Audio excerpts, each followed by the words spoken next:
Douglas Murray is the best-selling author of 6 books, including The Madness of Crowds and The Strange Death of Europe. A Danube Institute Fellow, he also serves as Associate Editor of The Spectator in London. Well, thank you very much, John. It's a great pleasure to be back with friends, colleagues at the Danube Institute in Budapest. And thank you for the invitation to join you for what I know is already a very stimulating and high-level discussion about one of the most important issues of our time. All right, well, welcome, Douglas. I want to ask you why it's important, because when people like you and me and everyone here complain about cancel culture, we're often told, firstly, these are private institutions mostly, they can do what they want, why do you care? And secondly, that it's not cancel culture, it's accountability culture, that everyone has a responsibility to stay within certain bounds, and all that's changed is now we're asking more of white men. Why is that wrong? Yes, that is one of the things that's claimed. It's a fallacious claim, but it's claimed nonetheless. And there are several things wrong with it. One is we're no longer talking about only private companies. We're talking also about government.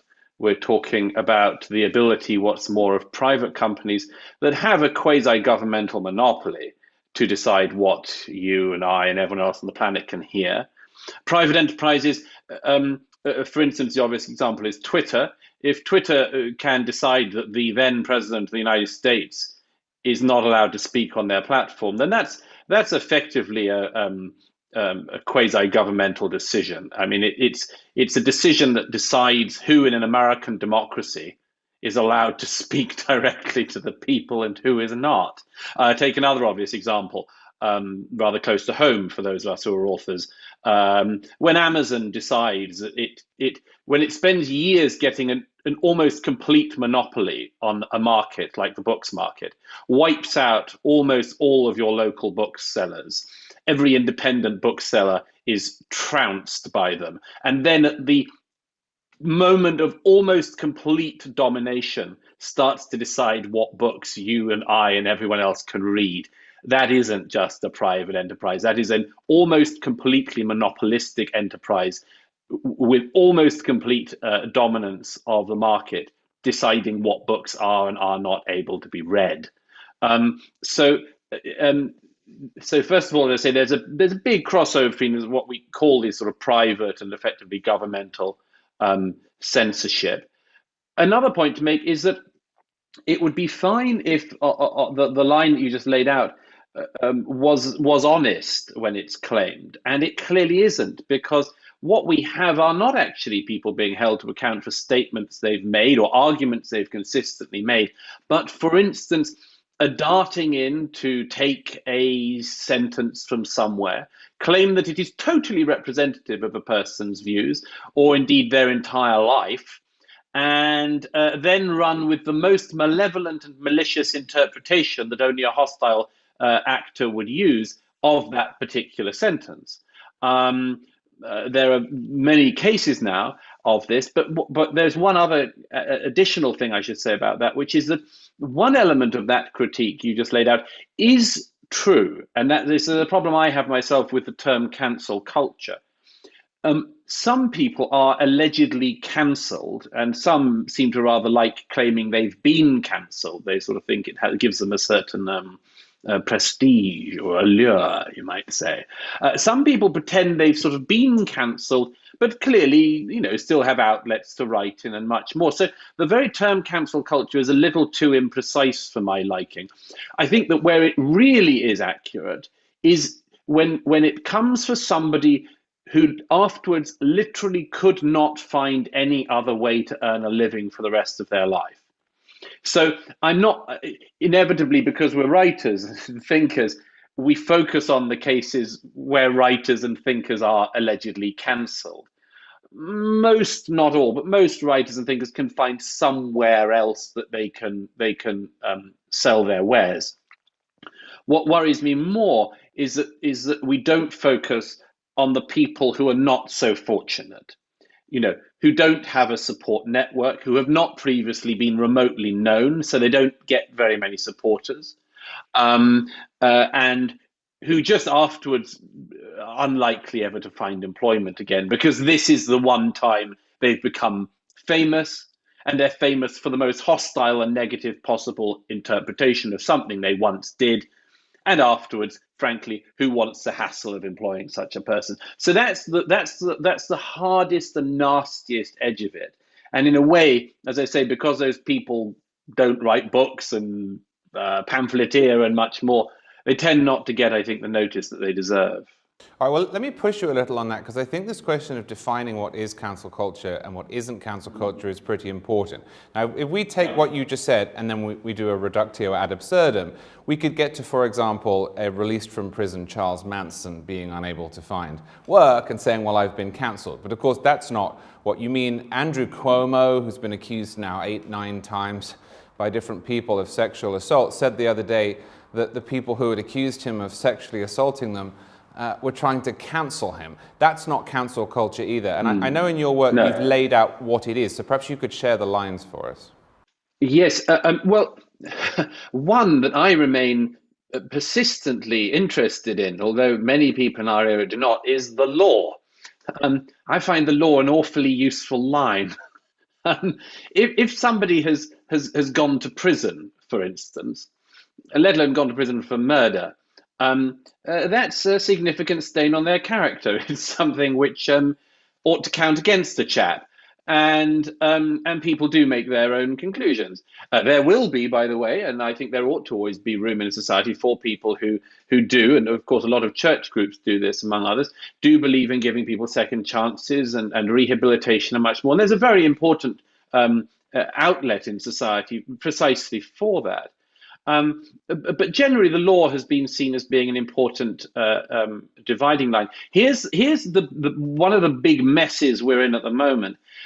Almost all of the most dangerous and defamatory allegations that can be made about an individual in our age are not provable, and crucially, are not disprovable either.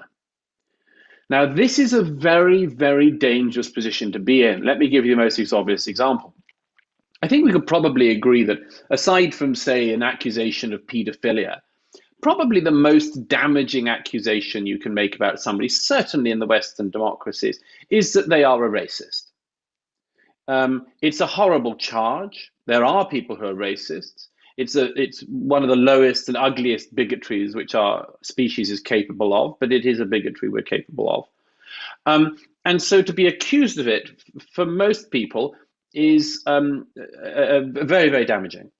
It's much more damaging, of course, when it's against somebody who is not a racist, has never shown racial bigotry, does not treat people of different skin colors and ethnicities with contempt or dislike or try to beat them up or anything else. So when the charge is leveled, it causes significant upset. Now, the people who throw this charge around now have a lot of extra tools in their armory. They say that when you're upset by this, you're simply demonstrating white fragility, for instance. So the best thing to do is simply to confess that you're a racist. And everyone who's studied the history of witch dunking will be familiar with this particular rhetorical turn. But the interesting thing about this, and this is something that Roger Scruton and I talked about a fair amount in the last year of his life, because it concerned him deeply, and it concerns me, is what is one to do in a situation where you have a culture where you have this extraordinarily damaging tool, and the allegation cannot be proved? By the way, you can tell that because the adherents of cancel culture, the people who like to use it, say things now like a proven racist or known racist. That's another favorite. As if this was proved in a court of law. And established in a court of law. But here's the thing, that when they throw it around, the person against whom it is used has no way of disproving it. They can say, but I'm not a racist, and then people pull the Robin DiAngelo trick and say, ha, that's exactly the sort of thing a racist would say. And there's no way out. You could show, there are very prominent examples of this. You could show, as various people have, well, I'm married to a black woman, for instance. That's just the sort of thing a racist would do as cover. But I have black children and mixed race children. Aha, even further undercover, and so on. To the extent, of course, now that we have black people being called racist by other black people, and they're expected to dig their own way out of this accusation. This is an extraordinarily stupid position for a society to have got stuck in. And by the way, the only answer I've ever heard come up with to try to stop that very, very dangerous and damaging game, which among other things demeans the meaning of terms, is something that I think I first heard Roger Kimball of the New Criterion say, which is that in this realm of manners, which is effectively at the subjudicial level what we're in, at the realm of manners, what ought to happen is that a charge of racism insincerely and incorrectly leveled ought to carry the same societal opprobrium as a person who is actually found to be racist. So we should not allow as a society frivolous accusations to be thrown out, which when just realized to be at the very least insincere, that person who leveled it should not be able to then just skip on to the next thing. So on that vein, let me ask you one more thing and I'll hand over to Rod. But what should we do? There are people who have either participated actively in cancel culture or who, despite having been in a position of authority or influence, have refused to condemn it or have even encouraged it from the sidelines, who then themselves get cancelled. And whenever I, for example, defend those people, I'm met with this torrent of criticism. What are you doing? You have to let them hoist on their own petard. I don't personally think that's the answer. Do you?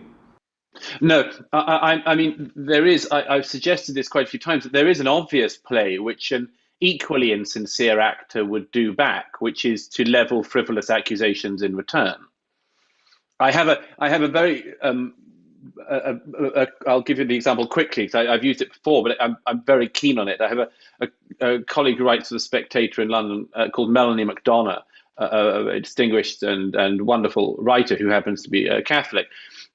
She holds the Catholic Church's views on abortion, and a few years ago was invited by a London university to speak on campus about abortion on a panel discussion. And before she could open her mouth, some female students came to the front of the stage and said that she should be no platformed because she holds the Catholic Church's views on abortion. And Melanie McDonough, rather brilliantly, absolutely brilliantly, went to the front of the stage and said, "Excuse me, I've got to ask you to leave because you're making me feel unsafe." And she said that there was a look in the eyes of these young girls, weren't sure what to do. And Melanie McDonough said, "So there we were in a standoff between two equally insincere groups of actors." That strikes me as being completely true. Now, one could do that a lot. You could say, well, I mean, I'm sorry you've called me this. That's a shame because you're a well-known racist yourself. Or personally, I don't. As I say, I've put the idea out there, but I would not advocate it. And the reason is that if we give in to that, then the problem is, having used that tool once, you don't know that you'll ever be able to give up using it. It's too tempting. It's once it's in your hands and you've discovered the joys of lying and misrepresentation and unfairness and much more. When would be the day that you'd say, I think I've done all I can with this, and I think I'll put that tool back in the box? I don't think you can, so I think it's important not to do that.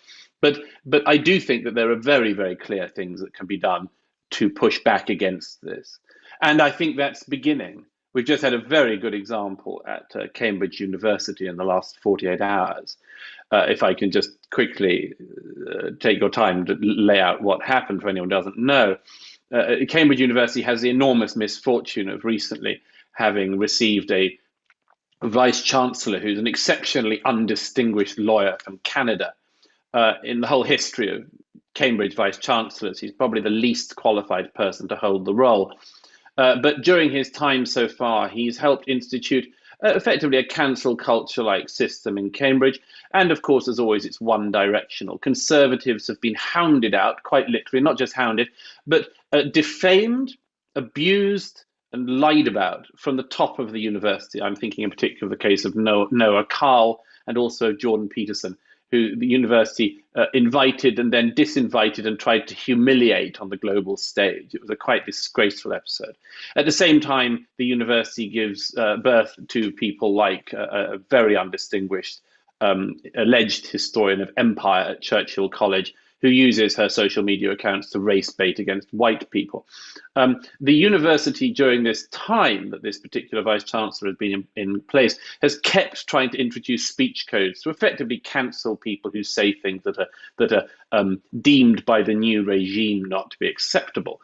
And Mr. Toop, because that's his Dickensian name, Mr. Toop, just the other day, attempted to announce a new set of conduct policies at Cambridge University. We're talking about Cambridge University here. You know, this is one of the best universities in the world. It isn't a play garden. It isn't a kindergarten. It's the home of some of the great minds and the Nobel Prize winners of the ages. Mr. Toop's new policies included that it should become a reportable offence at Cambridge if somebody raised an eyebrow whilst a member of a minority was speaking. I pointed out in the Sunday Telegraph that a Cambridge where eyebrows could not be raised is not a Cambridge many of us would recognise. However, as I pointed out in the Sunday Telegraph, those of us who are not employed or have the misfortune of studying at Cambridge under Mr. Toop still do have the right to twitch our facial muscles. And I suggested that all alumni, in particular donors of Cambridge University, ought to raise every eyebrow available at Mr. Toop and withdraw all funding for his university for as long as the time that this very undistinguished figure is benightedly running a great institution. Anyhow, I'm delighted that within 24 hours, Mr. Toop removed his own advice from the website, said that he'd sent it off early. It contained errors and things he hadn't meant to include in the documentation, the sort of excuses that would embarrass a first-year undergraduate. He didn't quite say that the dog had eaten his stupid survey, but he got as close as you could get. The point is simply that here is a man who runs a major institution. He is trying to run it into the ground.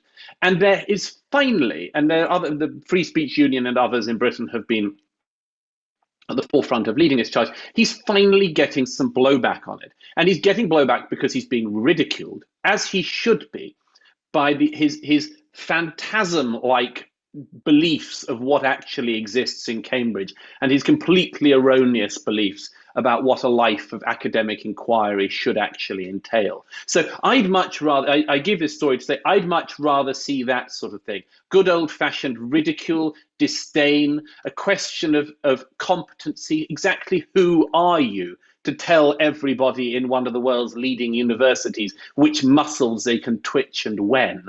I'd like that much more than erroneous and imprecise allegations leveled that are not sincere. You know, Douglas, what you've discussed there at Cambridge is an example that we hear over and over again of the men and women who have been put in charge of institutions utterly failing to protect those institutions from the woke mob. Yes. You can, in publishing, for example, last summer in the US, Woody Allen's memoir was canceled after a group of 20-year-olds at Hachette raised hell about it and sobbed and said, we can't publish this because he's been accused of molesting his daughter, something he vigorously denied, something that has never been proven. But Hachette folded in the face of this young mob. This has happened at the New York Times, at the Washington Post, over and over and over again. The baby boomers who are in charge of the institutions will not defend the interests of the institutions and will not defend liberal principles.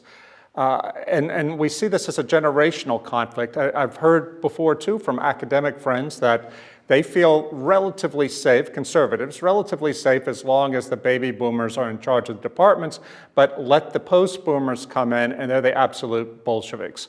So my question to you is, give me your analysis of the role of the managerial elites in managing the decline and fall of their institutions. Yeah, this is obviously the pattern at the moment. The pattern is that people do not wish to defend the institutions which they have been given governance of, which have been, they don't regard it as being that their job is to continue to hold some of the great treasures of our civilization in their hands and to pass them on to the next generation. They don't see it like that. They see it as a once in a lifetime opportunity to fundamentally realter and reorientate. And they always do so in the same boring and fallacious direction. It's all, I'm afraid, a spillover from America's culture wars, which has flooded across the Western world. Very undistinguished thinkers like Ibram X. Kendi have come up with their own definitions of words, uncontested as far as I can see. And those definitions are then taken up by major institutions. I can give you a couple of examples from the country I'm sitting in. The British Library recently announced that it was going to become an actively anti-racist organisation and decolonise. Now, the British Library had not hitherto been widely known as some racist gathering place. The KKK are not known to exist in Britain, and they have never been spotted in the reading stacks of the British Library. They just don't gather there. And yet the British Library announces in the wake of Kendyism and D'Angeloism that it will become an actively racist library. What does this mean? What it means is, among other things, that they send their best minds to scour the collections and find a blacklist of authors who have connections to the slave trade and empire. Now, to date, this crack squad of researchers have returned with, among other things, the revelation that some of Rudyard Kipling's work is involved with empire. Knock me down with a feather. Nobody could have known that. This requires years of research by these subliterates at the British Library. But let me give you some other examples. They claimed, that the late poet laureate Ted Hughes should be on the list. Why should Ted Hughes be on the list? He's born in 1930, he dies in 1998. It's true that he was a child when the empire was still going on, but he was far too young. He was in short trousers to have any meaningful role in the running of the British Empire. They put him on the list because they claimed that an ancestor of his from the 16th century had been a slave trader. Now, it happens that the person in question, Nicholas Ferrer, was, first of all, not even an ancestor of Ted Hughes. Ferrer died without any children, so the British Library's information was wrong on that count. Point number two, Mr. Ferrer had himself published a pamphlet in his lifetime condemning the slave trade. So what are we to do when an institution is so run by ignoramuses, so incapable of even the basic elements of research, that they can come up with blacklists and put people on them when they haven't even done their work? But I mention this because, and I could give other examples, the Royal Academy of Music in London has just announced that it also is going to be an anti-racist organisation. It is going to decolonise. What does this mean? It claims that it's going to decolonise its collection of instruments. Who knew? Who knew that the vials that they have in their collection were secretly the weapons of white supremacy or colonialism in the past? But I give the example of the British Library for a particular reason. Clearly, Ted Hughes's late widow, Carol, made a very sharp intervention against the library. And within, I think, 3 days of this smear on her late husband, the library published a fulsome apology and retraction. Why do I highlight this? For one clear reason. Everybody in our era, when this comes at them, lets it flood over them.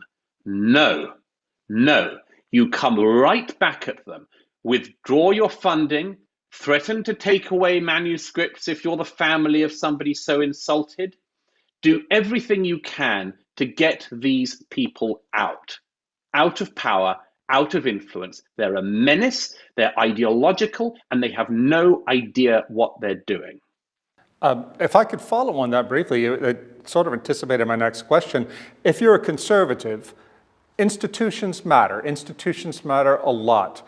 And yet we hear now in the United States, you hear among conservatives saying that places like Harvard University and other major cultural institutions are beyond saving. We should just blow them up, metaphorically speaking, abandon them, walk away. What would your advice be? I mean, you seem to indicate that some of them are at least worth trying to save, but how can one think one's way through that as a conservative? My own view is that you stay and fight wherever you are.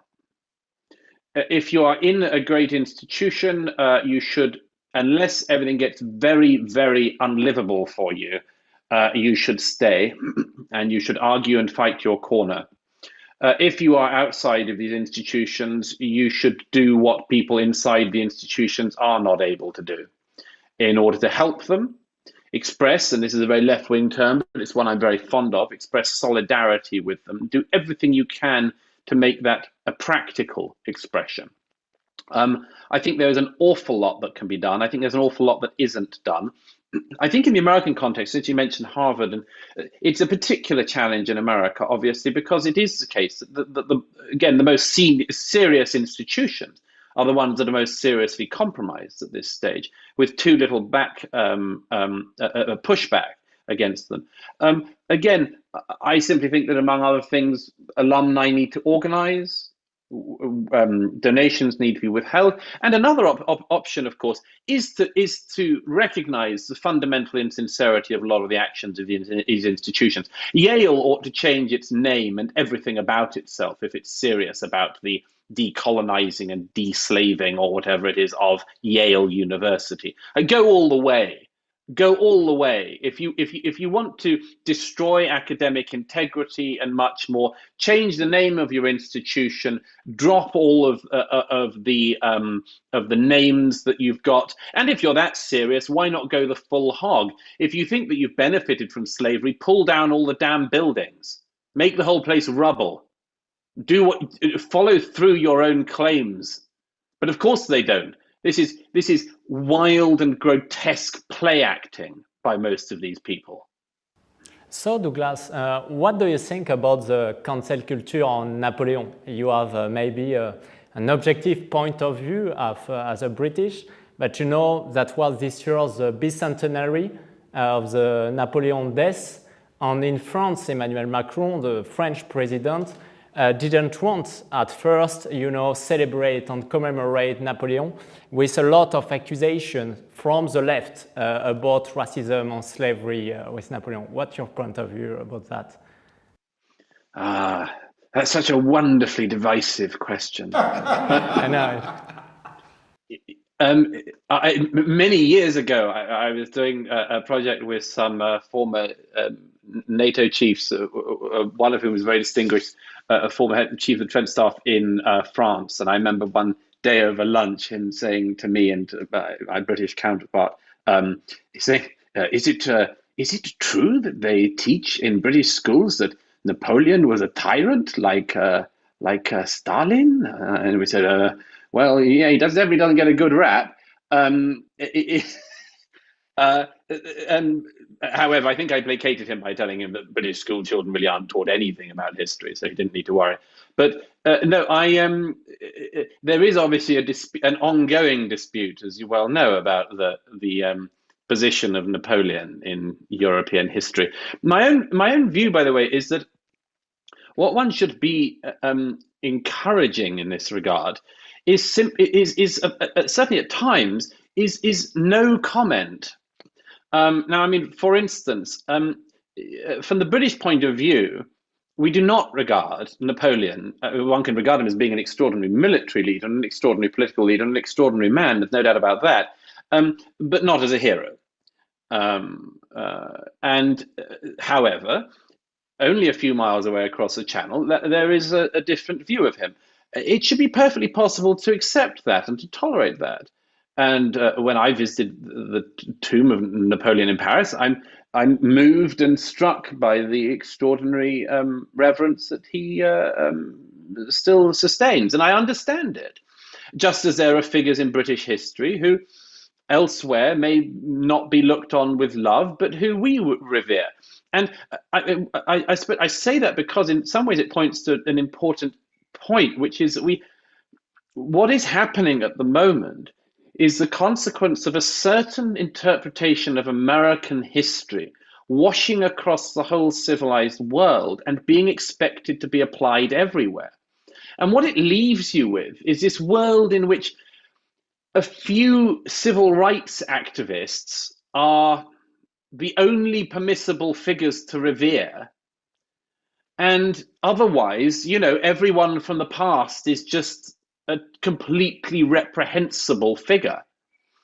And I think it's much more complicated than that and much more nuanced, and it changes from country to country. The country you're sitting in Hungary, has very, very interesting internal discussions about elements of its own history, which outside often seem either completely straightforward and Hungarians are on the wrong side, or otherwise sort of unnuanced from the outside. And if you spend any time in Hungary, of course, as you all know, there are very, very tricky corners in the country's history, which the country is still navigating, as we're all navigating our histories. And I think there is something quite wrong about an outside force, let alone the same boring and ill-informed outside source, forever telling the rest of the world exactly how it should interpret its own past. So, Douglas, if we could take this question of historical figures and add another leave to the question I asked earlier about what is cancel culture and what's not. I don't know to what extent you agree with this. There was this short-lived push a few years ago to get rid of Trafalgar, from Trafalgar, Nelson from Trafalgar Square. And the reason was, obviously, connections to slavery. But it struck me at the time that that's not really why Nelson is revered in Britain. No one says, well, we love Admiral Nelson because of his connections to slavery. I mean, we love Admiral Nelson because, he beat the hell out of the French. Whereas in Jacksonville, Florida, where I now live, there is a statue of Alexander Stephens next to the courthouse. Now, there was a protest during last summer's riots, although there weren't riots in Jacksonville, and one of the players for the Jacksonville Jaguars said, look, this is a courthouse, this is public land, this is supposed to be the place where justice is dispensed. And this guy was explicitly, the reason we know who he is he was explicitly a white supremacist. He was explicitly opposed to the humanity and equality of African Americans.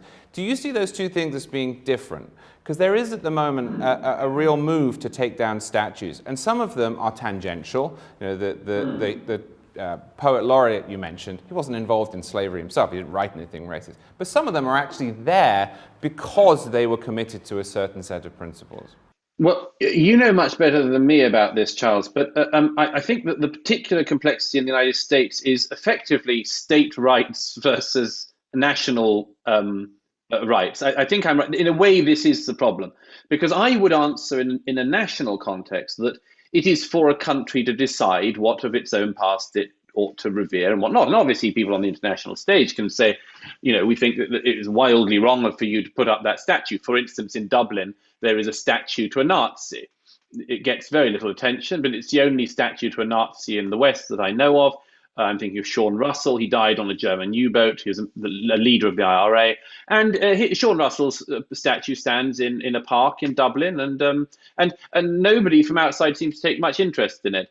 I think there should be outside interest in it, and I think it's perfectly permissible. But if they want to continue to revere an IRA-loving leadership Nazi, then I'm afraid, I suppose it just speaks of them, and I think it does. I think likewise, I would not want the French, no insult to our colleague, I would not want the French to decide which statues ought to stand in London, because it's a matter for the British. But this comes to the root of your question, which is, in a way, the problem in America is, well, there are particular states with their own histories, their own pride and more.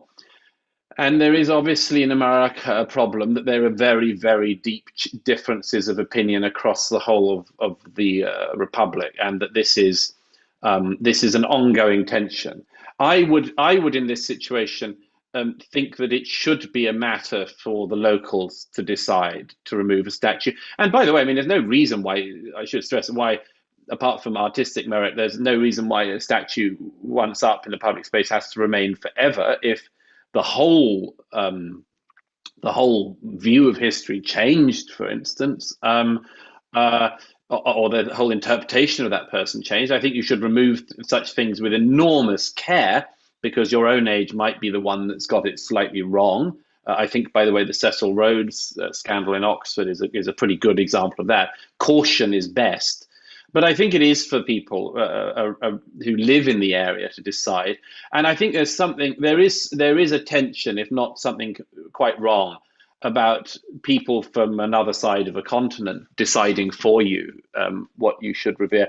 But so I don't like the example you give. I mean, as I said, the example you give, somebody I don't like would not want to revere.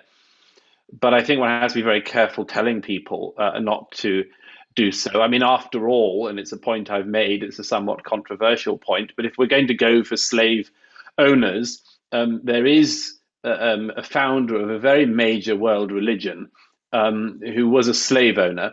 Fortunately, there aren't statues to him, or indeed cartoons.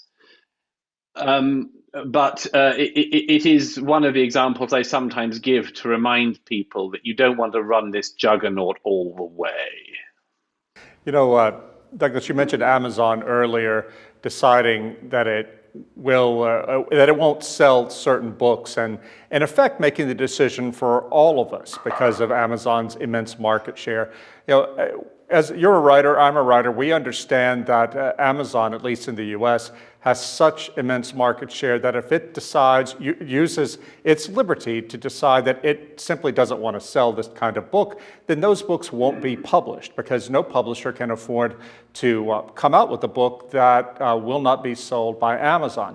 So I find myself wondering, you know, is it possible to fight using the tools of liberalism these sorts of decisions, which have ultimate effect on our liberal democracy? Or do we have to allow ourselves to use illiberal tools to defend liberal democracy? Or is this just, is that like taking the ring of power? And you know what I'm saying? The Amazon one is obviously on minds like ours. But to my mind, and there may be some disagreement among us, depends the extent to which we have free marketeers or libertarians among us. To my mind, this situation should never have arisen for one particular reason. Any other business at any previous time in recent decades would have been put before what we in Britain call the Monopolies and Mergers Commission. And it would not have been allowed to become this. The way in which big tech grew to the position it is now in will, I think, be looked back at with astonishment.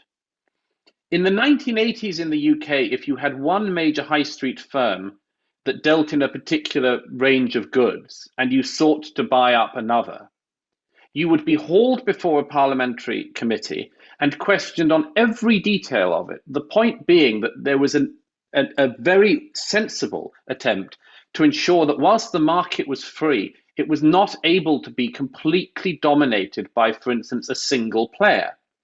Now that seemed to me, I mean, there are people who have bad stories of monopolies and mergers commissions in that period, and there were mistakes that were made and there were fine judgment calls within it. But there is no way that, for instance, it should have been possible for the planet to end up with a single bookseller. As I say, I mean, many free marketeers think that any intervention in the market is somehow spoiling the whole thing and twisting the invisible hand. I don't think it is in these situations. I don't want there to be one gas supplier in a country or one electricity supplier, and I don't want there to be one book supplier. And that's the situation we've effectively got to. And that's why it's so devastating that at this point of almost complete dominance, such companies then decide to flex their ideological muscles. It's the same with Facebook, It's the same with YouTube. It's the same with Twitter. And I think it's our own fault for allowing this to happen. Well, I'll give you perhaps a better example. In the US right now, as you may be aware, there are various state legislatures that are passing laws, or at least considering laws, that would ban the teaching of critical race theory in state schools. Here in Hungary, a couple of years ago, the government withdrew accreditation for and funding for gender studies programs in their universities. I would have been the sort of person who 5-10 years ago would have said, look, I don't like the gender studies programs, but the state should not get involved in telling universities what to do. Similarly about critical race theory.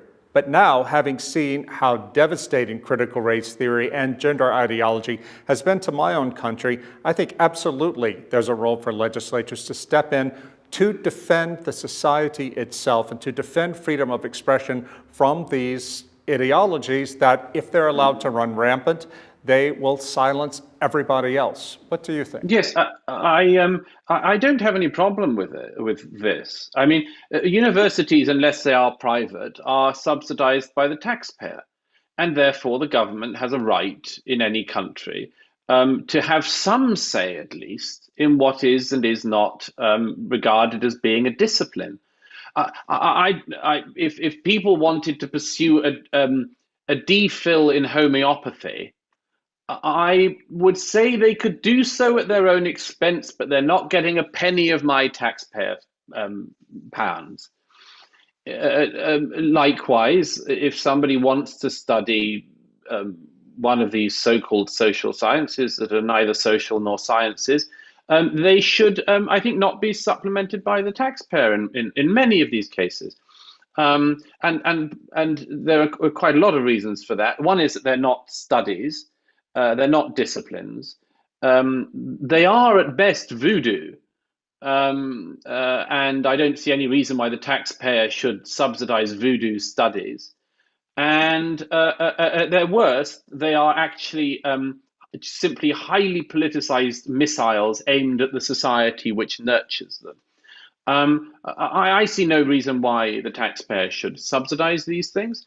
And I would very much like to see that not happen. And I'd add one other thing to that, if I may, which is that the particular mistake that conservatives made on this, it goes as follows: is that we tended to think that the free market would out. It's a similar problem to our misunderstanding about Amazon and other tech monopolies. We tended to think the free market would out. For instance, how many of us have heard for years, how many times at conferences and much more, the sort of quite rightful sneering at, for instance, the sort of lesbian performative dance DPhil. And we said, ha ha, they've got a shock coming. After running up a huge student debt, they're going to come out and discover there's no jobs for them. Flat out wrong. The joke was on us. There are masses of jobs for them. They can go into any government department. They can go into most media companies. They can go into Fortune 500 companies as diversity and inclusion commissars. They can fill up the human resources departments of company after company. Banks invite these charlatans in. Major companies and corporations invite in completely uneducated demagogues to come in and tell them how to make their companies less profitable. So the joke was on us. There turned out to be loads of gigs for these guys. They didn't end up all thinking, oh gosh, the conservatives were right. I did waste my student days. Let me retrain in a more societally fruitful discipline. They didn't. Douglas, do you think in the end we will win? Oh, you never win. Just like you never lose completely.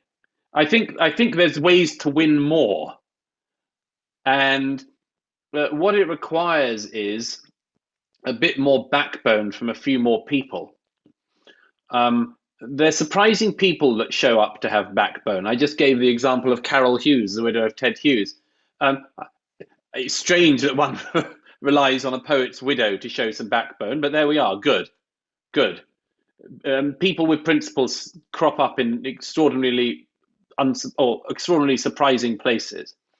And so my own view is that as long as more people simply say, no, how dare you, and who are you? Who are you to tell us what to do? The more that happens, the more doubt will be sown. I think that's the best tactic. I simply think that more and more people should turn around and say, I do not recognize your expertise. I do not recognize that your writ runs here. Carry on as much as you like, but you're not wasting a moment more of my time. And if that happened, I think that people would see through this voodoo and its practitioners and would see that their magical spells, including their magical spell words, do not work. And a related question, at what level is this problem? Is it a problem in the British public at large? Is it a problem in the elite institutions you just mentioned, in which people who have degrees in lesbian basket weaving give their seminars? Is it a problem in Parliament? What's the root of it? It's a problem of a minority, no doubt about that. It's a minority issue, which has an extraordinarily prominent sway, as you will know, among people who are in charge of major institutions. There's one particular reason for that, of course, which is that when this most divisive sort of CRT and other stuff comes at people, generally speaking, it's not something they know about or have studied particularly, and they're just caught in the headlights and they panic and they say, well, I'll give you whatever you want. That's why it's a classic shakedown tactic. Most people, even who aren't ideological, that's how they get caught. And I think those people are able to be pushed the other way quite easily if there are enough people with a bit of guts. But yes, it is a minority thing, with one addition, which is something that Rod referred to, of course, which is the people coming up next. That's certainly the case in industries I know about well, like Rod. I mean, the publishing industry is one. It's the people who are coming up who actually do think that we live in wildly racist societies where the KKK gathers in the bookshelves and all of that stuff. They actually do think of it like that. Some of them are insincere, of course, but some are so sincere about it that they're positively oozing sincerity about it. One of the other famous cases, other than the one that Rod just mentioned, is of course the J.K. Rowling affair, where it was 150 people at the publishing house who said they couldn't work at a publishing house which published J.K. Rowling's new, I stress, children's book called The Ichabog. Now, as I pointed out in defense of the CEO of Hachette for the right to publish that book, what you should do is to turn around and say, if you cannot cope with the Ichabog, it's possible that not just this business, but life isn't really for you. It's going to be difficult for you if the Ichabog causes breakdowns. So they should have been fired. They should have been Reagan airport workered, and their job should have been made available the next morning. That's obviously what should happen. It didn't happen, but I mention it because almost all of those signatories, as I understand it, were members of staff who are under the age of 30. And that's not just a thing of clubbing together. It is that's where you find people who really do think things like free speech is a right-wing dog whistle word. And that, people who question certain things are so incredibly dangerous and evil and likely to cause mass murder now that we just cannot tolerate their speech. These, as I say, mainly younger people, have got a totally erroneous interpretation of their own societies. They've been taught it through the schooling system and through the education system as a whole. They aren't fit for purpose in society because they have so completely misunderstood the societies they're in. One would hope that they grow up and get a more accurate understanding of their society, but it may not happen. And it may be that in a few decades' time, when these people are in charge, rather than simply the bully boys of these industries, that something else has to happen, and that other institutions will have to spring up, that there will be other answers that we have to come to, because when those people do come to power, if they do, these are the people who believe that words are violence and that silence is violence, but violence is a perfectly permissible tool. And I particularly don't want to be in any profession where these people have dominance. All right, well, let's hope you do stay in your profession, Douglas. Thank you so much for joining us this afternoon. It's a great pleasure to see you all. Thank you.